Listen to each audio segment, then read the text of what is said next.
Welcome my students.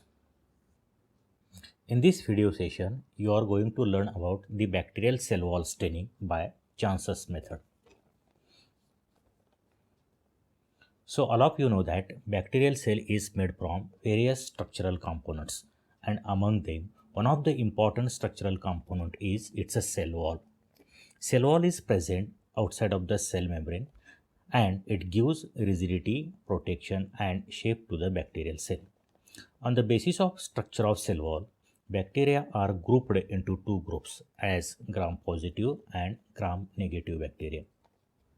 The cell wall of gram-positive bacteria is monolayered while the cell wall of gram-negative bacteria is bilayered.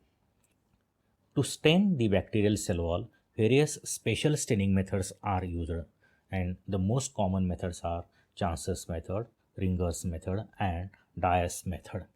Here we are going to learn the Chance's method of cell wall staining.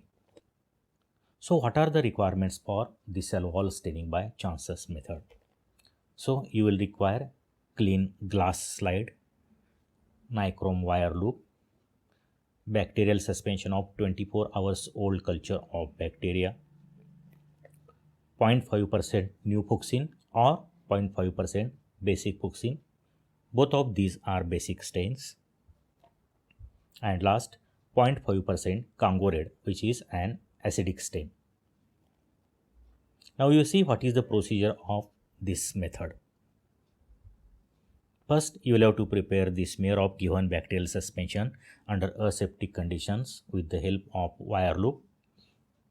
Air dry the smear, but do not go for heat fixation, because heat fixation changes the structure of the capsule and therefore heat fixation is to be avoided here.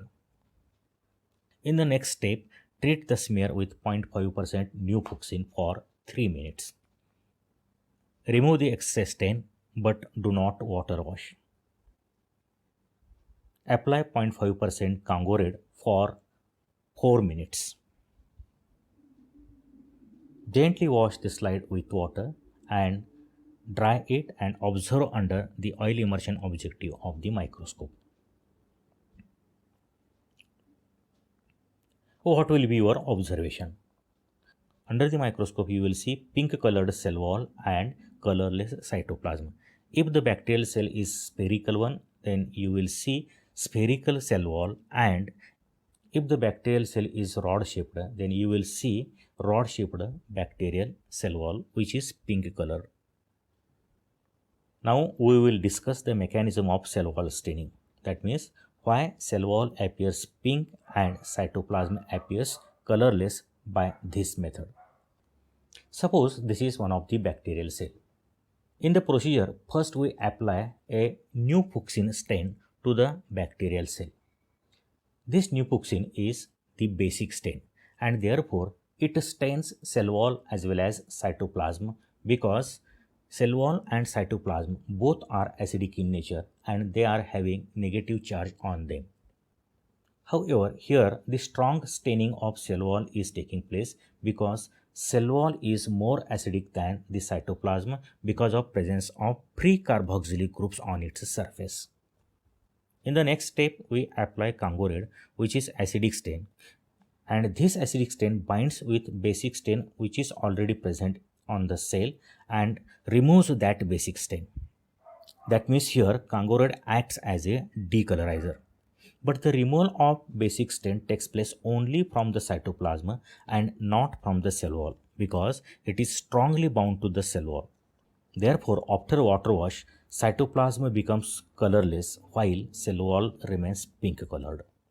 That means here the role of Congo red is to carry out the decolorization, but the decolorization of only cytoplasm takes place, but the decolorization of cell wall is not taking place because basic fuchsin it is already strongly bound to the cell wall of the bacteria. Therefore, under microscope you will observe pink colored cell wall and colorless cytoplasm. So this is the mechanism of cell wall staining by Chance's method. So by following this procedure, you can carry out the cell wall staining in the laboratory. Thank you very much for kind listening. Thank you.